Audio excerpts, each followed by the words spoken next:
Nama Isabella Guzman kembali menjadi sebutan selepas 7 tahun insiden pembunuhan kejam kelas pertama yang berlaku di Colorado, USA pada 28 Ogos 2013. Pada waktu itu, si jelita tersebut baru saja berusia 18 tahun. Mangsa sendiri merupakan ibu kandung kepada Isabella yang dikenali sebagai Yun Mi Hui, berusia 47 tahun, ditemui mati di dalam bilik mandi dengan kesan tikaman sebanyak 151 kali di bahagian muka, leher, lengan dan juga badan. Dikatakan Isabella juga turut memukul ibunya menggunakan kayu baseball setelah menikam Yun Mi sebanyak berkali-kali. Berikut adalah sedikit biodata ringkas tentang Isabella Guzman. Isabella merupakan anak kepada pasangan Yun Mi dan juga Robert Guzman. Dia dilahirkan pada Jun 1995. Sewaktu insiden berdarah 28 Ogos 2013, Isabella dikatakan tinggal bersama ibu kandungnya dan juga bapa tirinya, Ryan Hui.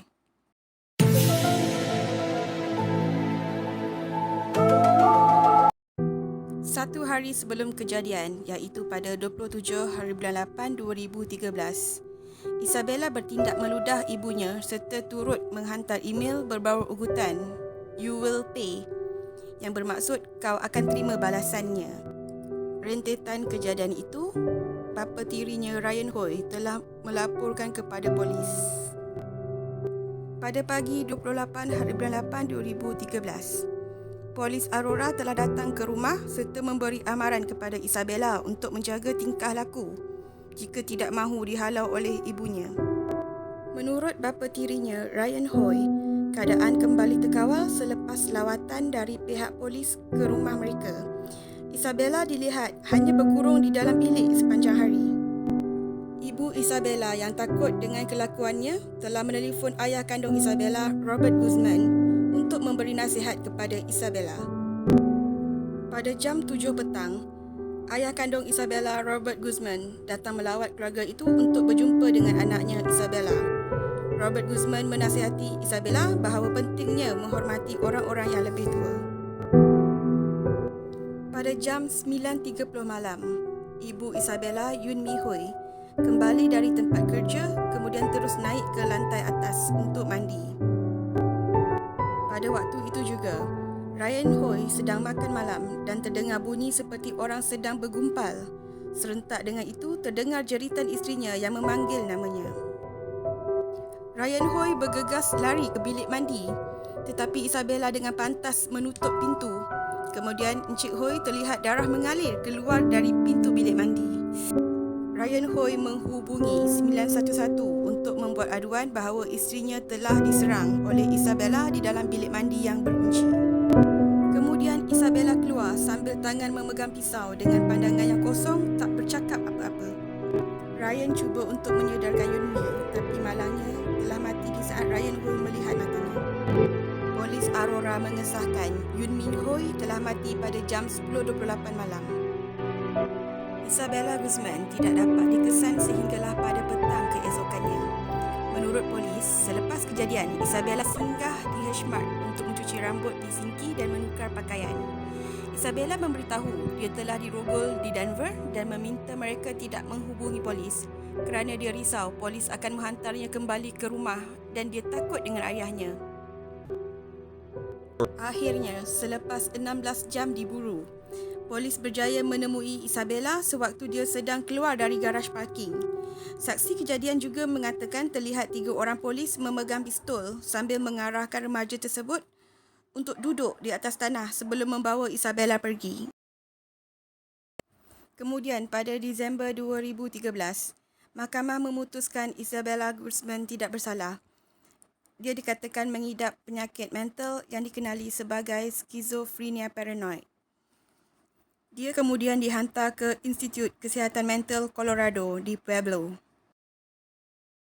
Menurut Peguam Josh Brockler, keadaan mental Isabella berdasarkan laporan dari pakar jiwa Dr. Richard Pounds yang mengatakan terdapat beberapa tanda yang jelas bahawasanya Isabella mengalami skizofrenia paranoid seperti mengalami halusinasi dengan cara merenung ruang yang kosong.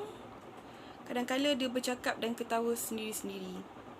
Apabila ditanya berapa lama Isabella akan berada di hospital mental, Josh Brockler hanya menjawab dalam satu jangka masa yang tak boleh dikatakan. Dia juga menambah, Isabella akan terus berada di hospital mental sehinggalah dia berada di satu tahap yang dia tidak lagi mendatangkan bahaya kepada dirinya sendiri dan juga masyarakat. Mungkin setahun, 2 tahun dan tak mustahil sepanjang hayatnya. Skizofrenia paranoid merupakan salah satu cabang dari penyakit skizofrenia yang sering terjadi dan sering dialami oleh golongan yang berusia antara 18 hingga 30 tahun. Dengan simptom positif seperti mengalami halusinasi dan juga delusi.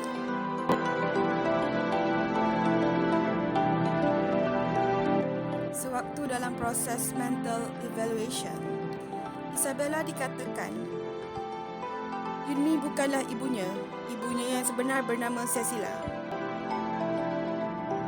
Menurut Isabella lagi, Yunmi merupakan seekor monster dan dia mendapat arahan gaib untuk membunuh Yunmi sendiri.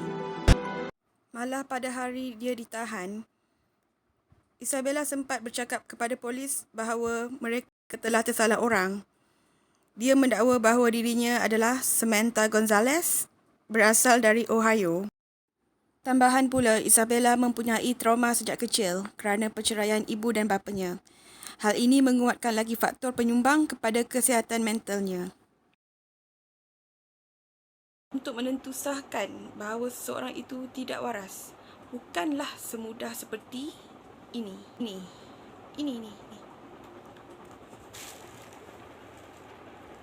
Kau bunuh mak kau. Kau tak takut masuk api neraka ke? Maafkan saya, cik. Saya ni orang gila. Dia jawab dengan tenang. Kenapa kau bunuh mak kau? Untuk mengesahkan seseorang itu tidak waras, polis ataupun peguam juga tidak dapat menentukan bahawa seseorang itu waras ataupun tidak, melainkan pemantauan dari pakar.